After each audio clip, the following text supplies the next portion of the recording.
Irmãos, nós estamos na terceira mensagem, né? Tivemos a introdução, o capítulo 1, os primeiros versos 1 e 2, e agora o capítulo 1 ainda, 3 a 8, que é a segunda parte. Na primeira parte desse capítulo, que faz algum tempo que a gente não vê, né?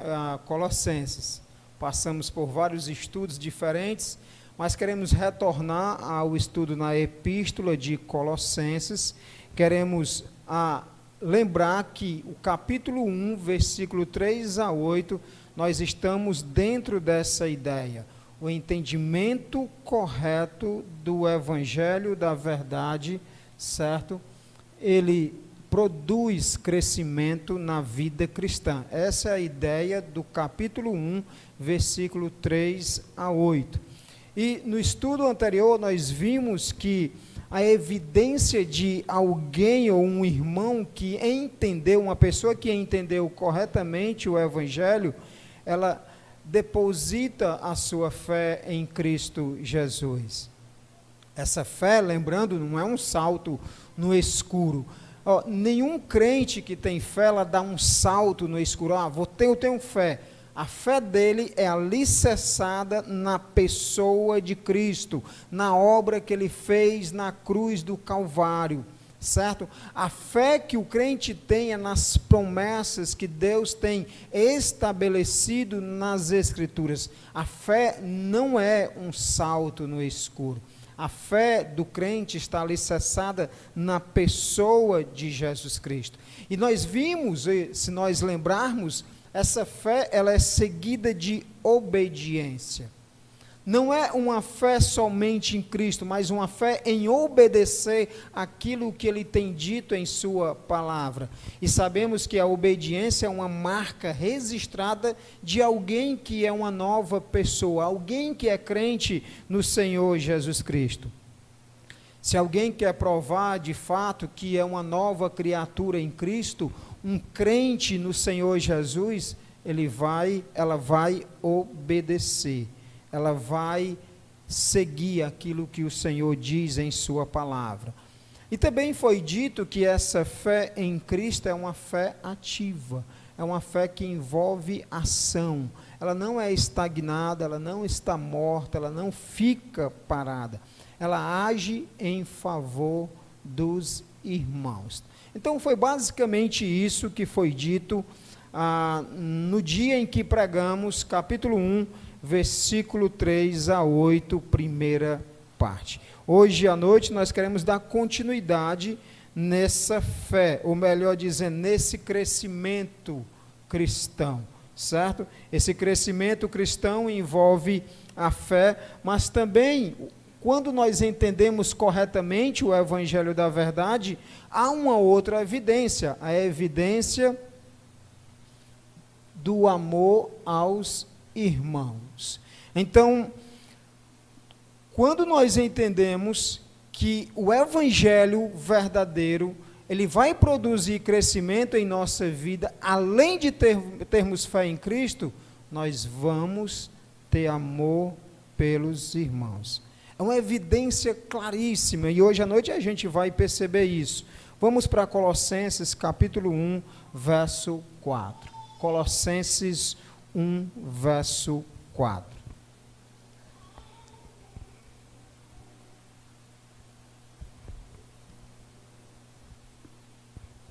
Colossenses 1, verso 4. O verso está aí, mas você pode abrir a sua palavra lá, que diz assim: desde que ouvimos da fé que vocês têm em Cristo Jesus e do amor que vocês têm por todos os santos. Então, o apóstolo Paulo é grato a Deus por esses irmãos, pela fé que eles têm, mas também pelo amor que eles têm produzido uns pelos outros, pelo amor aos irmãos em Cristo. E isso é uma evidência claríssima de que a igreja em Colossos havia entendido corretamente o evangelho da verdade. Porque o evangelho da verdade produz fé e produz amor pelos santos. Então, a ideia do apóstolo Paulo é que a fé em Cristo faz transbordar o amor uns pelos outros. Uma vez que eles tiveram fé no Senhor Jesus Cristo, a fé salvífica, essa fé resultou numa afeição uns pelos outros, num amor uns pelos outros. Eles criaram um laço, essa igreja. Vá para Filemon comigo, e eu quero ilustrar esse laço de amor que essa igreja tem uns para com os outros, pelo o laço de amor que Paulo tem para com esse homem, Filemon. Filemon, capítulo 1, ó, só tem um, né? Então é o 1 mesmo, né? Não tem para onde correr, não. É 1:5, certo? Que diz assim: porque tenho ouvido falar da fé que você tem no Senhor Jesus e do seu amor para com todos os santos. Olhem como é parecido com Colossenses, porque Paulo escreveu essa carta no mesmo período em que escreveu Colossenses. Ou seja, Paulo estava preso em Roma, escrevendo Colossenses ou Filemon primeiro, não sei, na sequência das quais ele escreveu, mas são cartas que ele escreveu na mesma prisão. Então, é comum a gente usar as mesmas palavras quando estamos redigindo algum artigo ou alguma coisa. A gente usa essas palavras, e Paulo faz a mesma coisa com Filemon. Paulo não está fazendo apenas por fazer. Filemon é um grande amigo de Paulo. Paulo tem um grande apreço por esse homem chamado Filemon.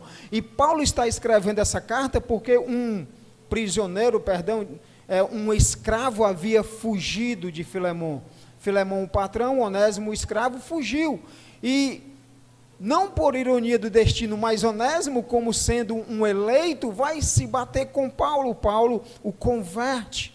E Paulo está justamente escrevendo esta carta para que a Filemon receba Onésimo não mais como escravo, não mais como aquela pessoa que ele escravizava, mas agora no verso... Você vai observar comigo no verso 17, eu acho, verso 16. Olha o que Paulo diz a Filemon no verso 16. Verso 15, para a gente entender melhor.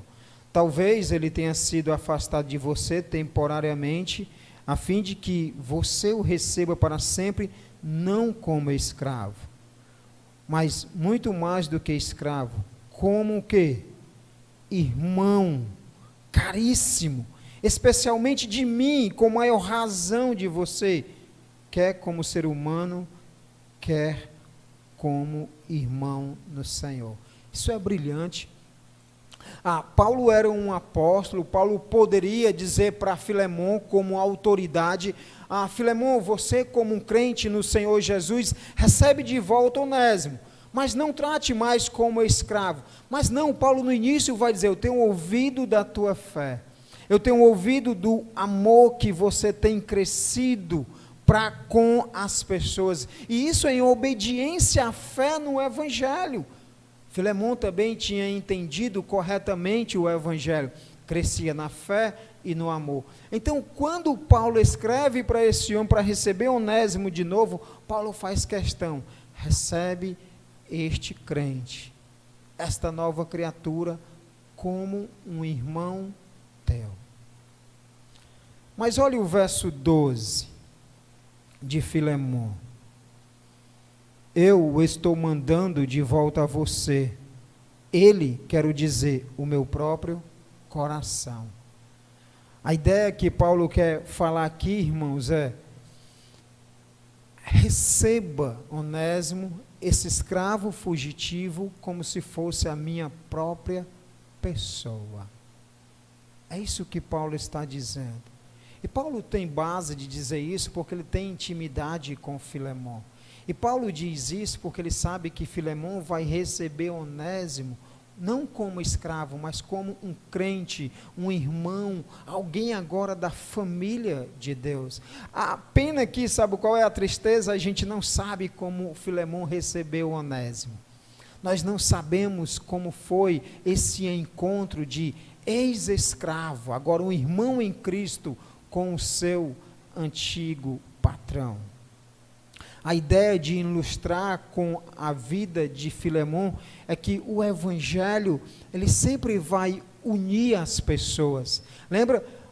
Onésimo foge.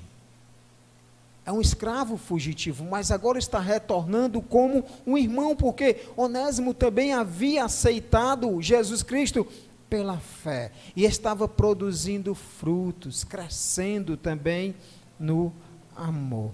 O evangelho faz isso, ele une pessoas, irmãos, e dessa união surge laços amorosos de uns para com os outros.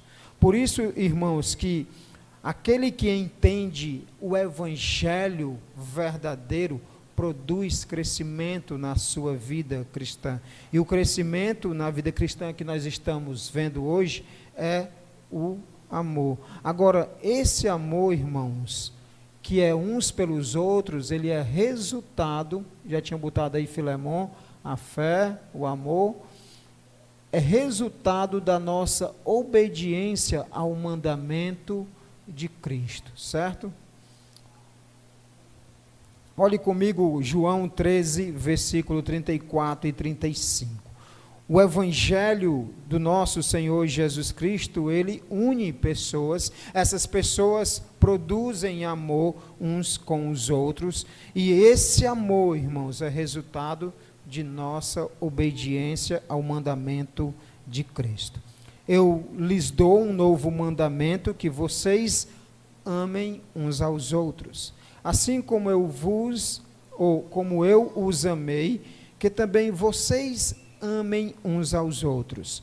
Nisto todos conhecerão que vocês são meus discípulos, se tiverem amor uns aos outros.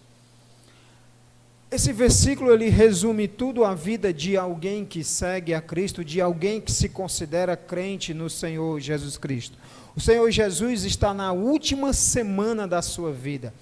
Se você estivesse na última semana da sua vida, provavelmente você ia se divertir o máximo possível.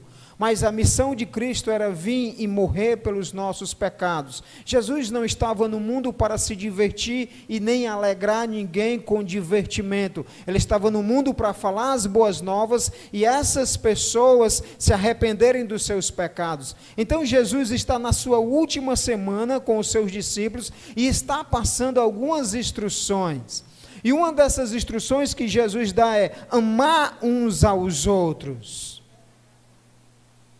Sabe, Jesus poderia dizer dessa forma: vocês devem se empenhar na pregação do Evangelho, vocês devem ser zelosos pela pregação da palavra, vocês devem fazer isso e aquilo outro. Mas Jesus diz: amar uns aos outros.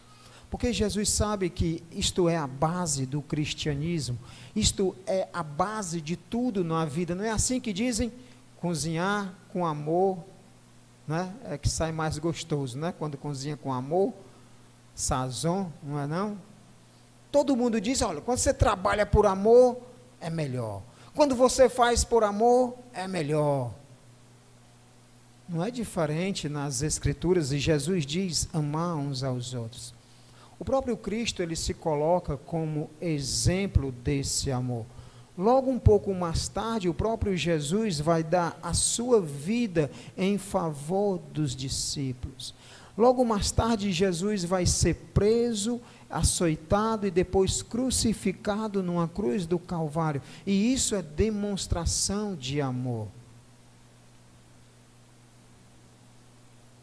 Esse é o verdadeiro amor que Jesus nos ensinou e está ensinando aos discípulos. E mais, o próprio versículo diz: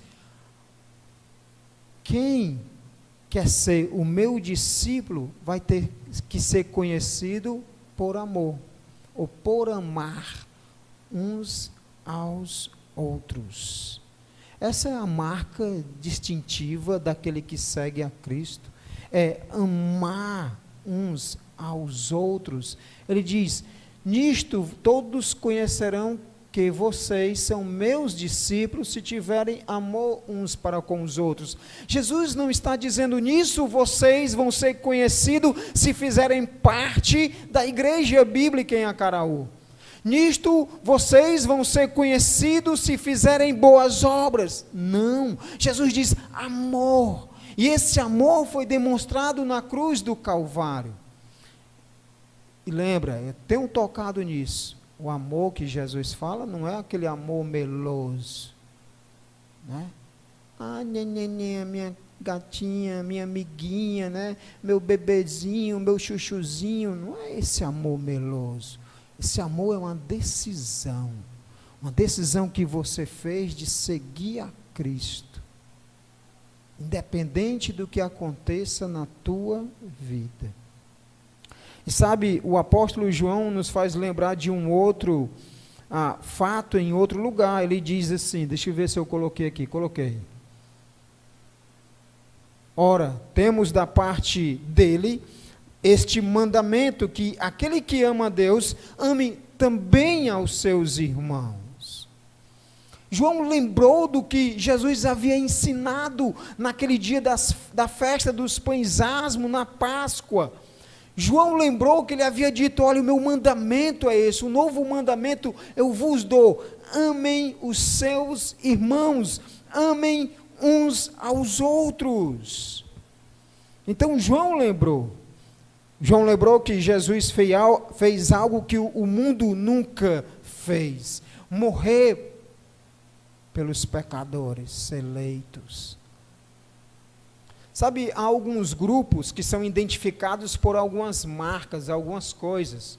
Então, tem grupos que são conhecidos porque andam de preto, né? Tem grupos que são conhecidos porque andam só de moletom. E assim vai. Mas o grupo que deve ser conhecido por seguir a Cristo é o amor. A igreja, ela é um único grupo pelo qual, em toda a história, deve ser identificada pelo amor uns aos outros. A cor da pele não importa, a língua nativa não importa. Os seguidores de Cristo são reconhecidos e identificados por amar uns aos outros. Irmãos, a ordem que Jesus dá é amar e não odiar.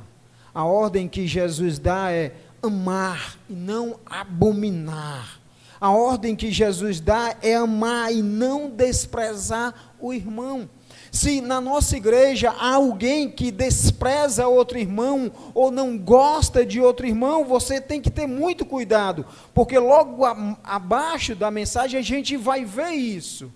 É por isso que você deve examinar a sua fé em Cristo Jesus. Amar o irmão é amar o próprio Cristo. Olha, se Cristo morreu por você, lembre-se, ele morreu também por aquele irmão. É aquele irmão que é fraco na fé. É aquele irmão que você não vai com a cara dele. Não sei por que você não vai com a cara dele. Eu não sei por que a gente faz isso, né? A gente nem conhece a pessoa, olha para a pessoa e diz, eu não vou com a cara dela. Né? Não sei por que a gente faz isso. Pecado, a inveja, o orgulho. Por isso que Jesus disse, ame uns aos outros. Se Cristo morreu por você, por amor, Ele também morreu pelo teu irmão em Cristo Jesus. Amar o irmão em Cristo evidencia que você é um discípulo dele, que você é um crente no Senhor Jesus Cristo. Mas também o amor pelos irmãos é um fruto visível da nossa fé salvadora. E eu coloquei alguns textos aqui, a gente vai para lá, por eles serem grandes, então eu quero que nós corramos para 1 João, capítulo 1, verso 2, 9 e 10.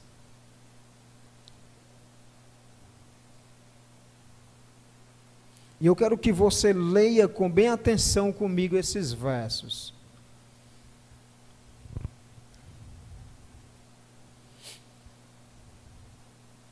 Primeira João 2, 9 e 10 diz, Quem diz está na luz, mas odeia o seu irmão, está nas trevas, até agora.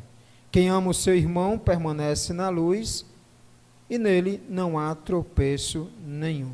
Então, percebe que amor pelos irmãos é um fruto visível da minha fé salvadora, porque esse texto diz, se eu digo que estou na luz, mas odeio o meu irmão, olha o que o versículo diz, estás nas trevas, agora você está perdido, agora você não está evidenciando que tem a fé salvífica, e ele continua, quem ama o seu irmão, esse permanece na luz.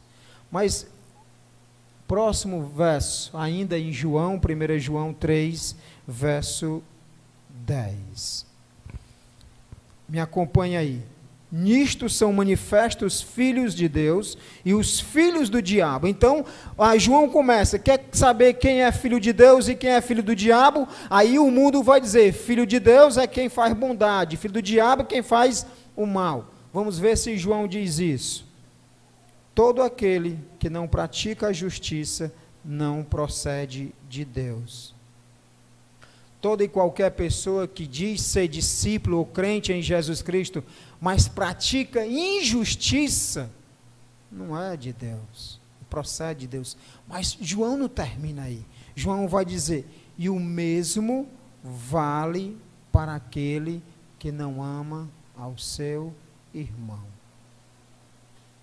É comum, às vezes, quando disciplinamos pessoas por causa da rebeldia doutrinária, aquela pessoa que está sendo disciplinada, a família dela também que está presente, ficar indignada com o pastor. Não fica nem com a igreja, mas fica com o pastor ou com aquela pessoa que se levanta dizendo, é assim, assim e assado. Enquanto que a pessoa que está sendo disciplinada deveria reconhecer que, de fato, ela tem sido desobediente e que aquela disciplina está servindo para restaurá-la a comunhão com os irmãos, a comunhão com Cristo. E a partir daí, essas pessoas às vezes criam um ódio por aquele irmão. E aí João nos diz, quer saber quem é filho de Deus e filho do diabo? Filho do diabo é aquele que pratica injustiça, que não pratica a justiça que não procede de Deus e que não ama ao seu irmão. Mas João ainda continua no mesmo verso, mesmo capítulo, 14 e 15. Nós sabemos que já passamos da morte para a vida, porque amamos irmãos. Olha o que João diz. O fato dele amar o irmão é uma evidência de que ele é um salvo em Cristo, porque ele diz, olha, eu tenho uma plena convicção de que passei da morte para a vida, porque eu amo o meu irmão. E ele continua, quem não ama, permanece na morte. E esse quem não ama, não é quem não ama as pessoas lá fora, não, é quem não ama o seu irmão, está na morte, ou seja, ainda é um perdido. Continuando, todo aquele que odeia, agora eu não posso falar essa frase, todo aquele que odeia o seu irmão é o quê? Bendito. Não? Não? Assassino é uma palavra forte. Assassino é uma palavra forte. E vocês sabem que todo assassino não tem a vida eterna permanente. É duro isso que Jesus, João diz. E sabe, João é o apóstolo do amor, é o apóstolo amado. Mas esse apóstolo amado diz verdades para que esses irmãos não deixem de viver essas verdades. Se eles continuarem a não amar o irmão, eles são assassinos. Toda e qualquer pessoa que levanta e diz a boca que é crente, mas odeia aquele irmão da sua própria igreja, e mesmo que seja da outra, né? Não precisa nem ser da própria igreja, e odeia, é um assassino. Sabe, é o que João está dizendo, é o que Deus está dizendo. Sabe por que ele diz isso? Porque esse é o mandamento que Jesus deu lá. Quando nós cremos no Evangelho, ou seja, entendemos o Evangelho corretamente, nós vamos produzir esse fruto que é chamado amor, amor pelos irmãos.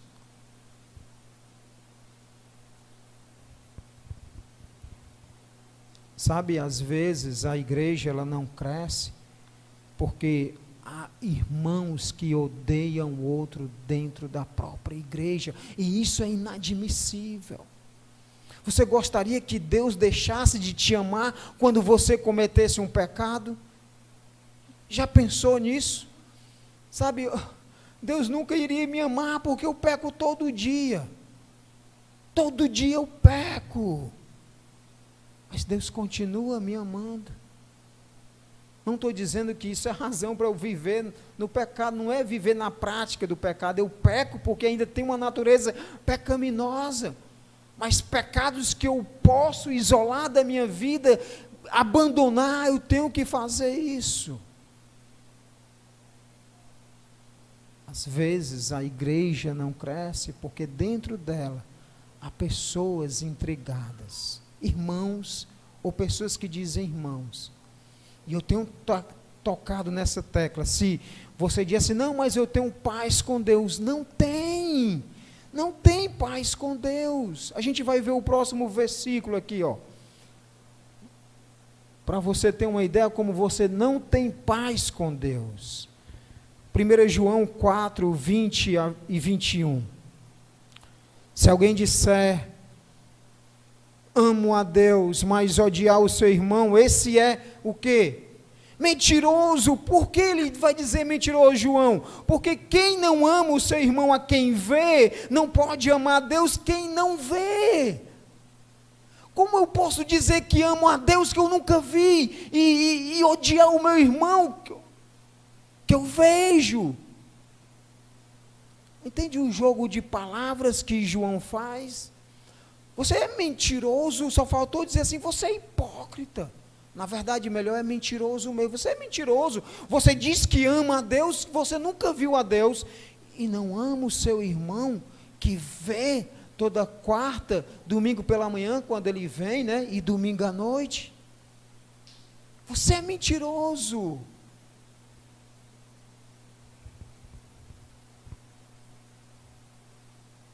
E o mandamento que dele temos é este, ó. Quem ama a Deus, que ame também seu irmão. Lembra que tem um versículo, diz, suportai-vos uns aos outros. Lembra? Tem esse versículo, suportai-vos uns aos outros. Esse suportar, eu suporto o Tiago, mesmo que ele use essa barba, eu suporto ele porque ele é crente. Não, esse suportar não é de suportar de você aguentar aquela pessoa, é de dar apoio a ela, esse suportar.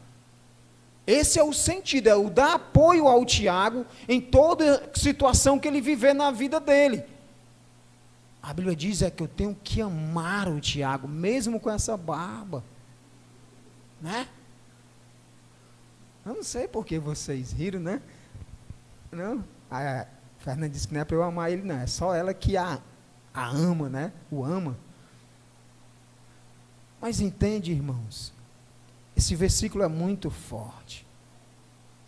Como diz um pastor pentecostal lá da Compassion, né, do grupo da Compassion ali, ele é pentecostal e diz, isso é forte, é mistério. Não tem nada de mistério, isso é uma revelação clara. Como eu posso dizer que amo a Deus e odeio o Edivan? Como eu posso dizer que amo a Deus e tenho ódio pela Nayane? Não tem condições, não pode existir isso na igreja de Cristo. Vai haver conflitos? Vai haver intrigas? Vai haver briga às vezes de foice? Vai, mas tudo tem que ser restaurado. Ou a sua família nunca brigou, nunca discutiu, mas houve restauração. Assim é na família de Deus. E todos esses versos que a gente leu, é amor pelos irmãos.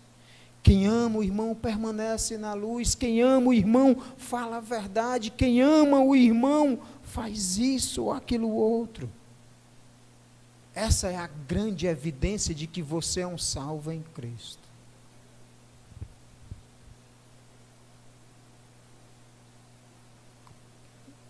Deixe levar você a pensar um pouco. Quando alguém entende corretamente o evangelho da verdade, ele cresce em amor pelos irmãos. Se tal pessoa que diz crente ter fé em Cristo, né, mas não responde com amor pelos seus irmãos, ele não entendeu corretamente o evangelho. Simples. É apenas religiosidade. É apenas religião.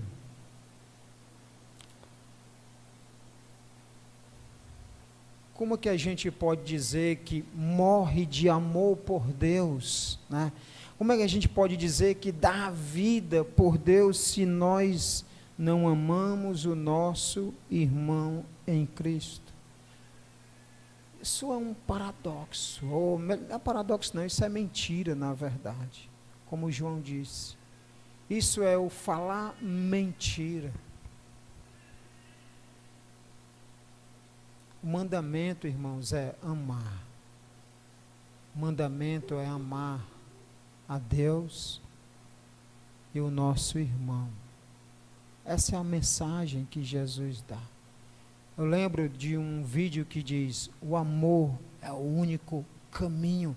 E é verdade. Quem assistiu o filme do apóstolo Paulo, um filme brilhante, em que ele está preso, nesse filme ele está preso, e o guarda dele, ou o chefe que vigia ele, que é dono dele, que está cuidando da sua prisão, tem uma filha doente.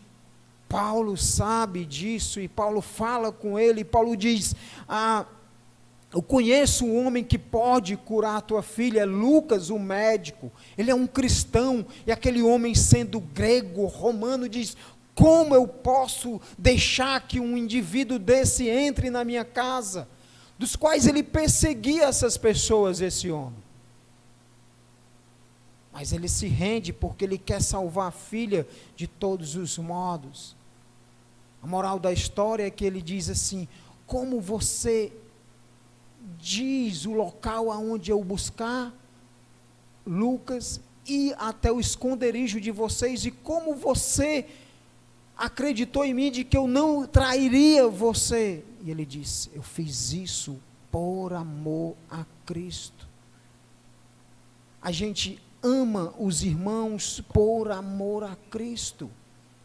Lembra, nós somos humanos e somos carnais muitas vezes, pecaminosos. Se nós pudéssemos escolher as pessoas com quem nós pudéssemos nos relacionar, a gente teria essas pessoas em nosso círculo de amizade, e não queria mais ninguém que entrasse.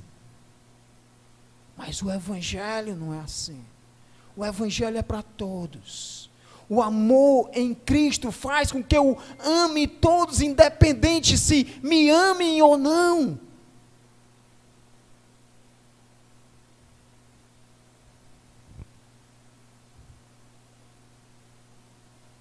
O mandamento é amar uns aos outros. Mas também, continuando, o amor pelos irmãos é demonstrado no ato de servir. Jesus, ainda naquela última semana, diz assim, João escrevendo: em seguida Jesus pôs água numa bacia e começou a lavar os pés dos discípulos e a enxugá-los com a toalha que estava cingido. Sabemos que naquela época as condições de poeira e sujeira da região e o uso de sandálias acumulava muita poeira. Era comum alguém chegar na casa de outra pessoa e, dependendo da importância dessa pessoa, o dono da casa escolhia ou a mulher, uma mulher, ou o escravo, ou uma criança para lavar os pés do seu visitante. Então, se fosse um visitante com um status maior, provavelmente seria o escravo que iria lavar os pés daquele homem. Se fosse alguém mais próximo, seria a criança, certo? O fato é que Jesus Cristo, ele lava os pés dos discípulos. Se fosse para os discípulos lavar os pés de Jesus, todos eles lavariam. Tinham prazer, eu lavo o mestre. Mas se fosse para lavar uns dos outros, eles dizem, não, vai para lá. Não, eu não vou fazer isso não, está doido? Eu sou melhor do que Pedro. Ou João poderia dizer, não, eu sou melhor do que Tiago. E assim continua. E Jesus, sendo mestre e Senhor, Jesus toma uma bacia com a água, uma toalha, um pano lá que era dele, começa a lavar os pés dos discípulos. Esse lavar os pés é a mensagem que Jesus está dizendo, eu como sendo Senhor, estou sendo servos de vocês. Há um ato de extrema humildade. Alguém que estava fazendo isso, estava se colocando na posição de escravo. Mas não, muitas vezes nós, porque temos um pouquinho ali, um pouquinho acolá, queremos ser o bichão da maionese, né? Até o bichão mesmo, né? Jesus sendo Senhor, pega a bacia e lava pés, e pé de homem, irmãos, você sabe, algum pé de homem é carnudo, fedorento, unha grande, né? Pés de mulher não, mais delicado. Mas ele lavou os pés dos seus discípulos. E logo depois ele fala, né, do mandamento de amar uns aos outros. Mas antes ele demonstra o ato de servir. Sabe, irmãos, todos nós somos crentes e fomos chamados para servir. E servir é um ato de humildade. Um ato que agrada a Deus. Somos chamados para servir a Deus e aos irmãos. Quem serve sempre vai se preocupar com o bem das outras pessoas. Quem serve vai deixar de lado o seu egoísmo, a sua posição, seu status. Aquele que ama de fato, ele vai servir. Ele não vê obstáculo, ele não vê dificuldades, ele vê oportunidade de glorificar a Deus. Quero que você pense comigo aí. Quantos anos você é dessa igreja? Já pensou quantos anos você é? Agora, pergunte a si mesmo e responda. Eu tenho servido nessa igreja? Em alguma área que ela precisa? Eu tenho feito alguma coisa nessa igreja? Lembra, e fazer algo nessa igreja não é fazer para o pastor longe de mim. Ó. Se for fazer para mim, pode pegar o cavalinho e ir embora. É para servir a Cristo. É para servir a Cristo. Você já parou para pensar nisso? Tanto de tempo que você é crente em Jesus Cristo e você tem servido em alguma área? Pastor, mas eu não sei fazer isso, eu não sei fazer aquilo outro. Quem disse? Ninguém nasceu sabendo de tudo. A única pessoa que nasceu sabendo de tudo fui eu.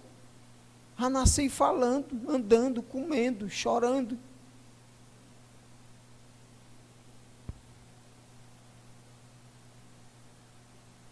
Quem serve consegue enxergar um prestígio de servir o glorioso Deus. Sabe, a nossa igreja, ela tem servido a alguns irmãos em algumas áreas. Essa igreja, ela é muito conhecida pelo ato de doar. Eu diria que essa igreja é campeã nessa área quando somos convocados a auxiliar um irmão necessitado, um missionário precisando de ajuda, ou um vizinho precisando de uma cesta básica. Essa igreja, ela tem essa marca. Eu sei disso. Mas eu queria ver mais irmãos envolvidos em áreas ministeriais. E a ideia é que você conhece um ministério e quer desenvolver esse ministério na igreja. Ótimo. Coloque isso em prática. Fale com a liderança da igreja. Não deixe que essa oportunidade passe. E Deus sempre vai nos dar a oportunidade, irmãos, para a gente servir. Servir. Breve, ilustração breve para a gente terminar aqui. Época de política, né? É bom demais, né? Eu não sabia como era no interior, tive a minha experiência. Experiência que eu digo que foi boa, o povo falou, assustou, pastor, o senhor vai ver os crentes tudinho com bandeira lá, da fulano, do cicrano. Eu vi poucos, né? Não vejo nenhum problema nisso, mas a mesma garra que você tem em defender aquela pessoa que você acredita que vai fazer bem, use essa mesma força para servir a Cristo. Use. Fui ver um evento na escola do Davi Lee, esses eventos de colégio é incrível, né? E adolescentes, jovens, eu vi eles gritando, né? E eu tinha uma apresentação e vibrando, eu fiquei imaginando, por quê?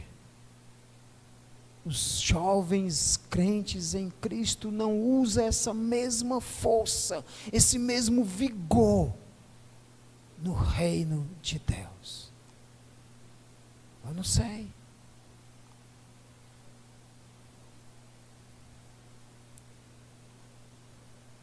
O crescimento da vida, na vida cristã, é evidenciado pelo amor aos irmãos. Esse amor aos irmãos é resultado da nossa obediência ao mandamento de Cristo.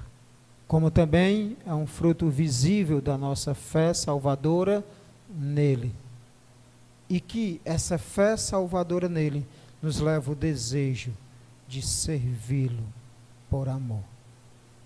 Que Deus nos abençoe, irmãos, e que o Senhor sempre coloque em nossos corações o mandamento dele de amar uns aos outros.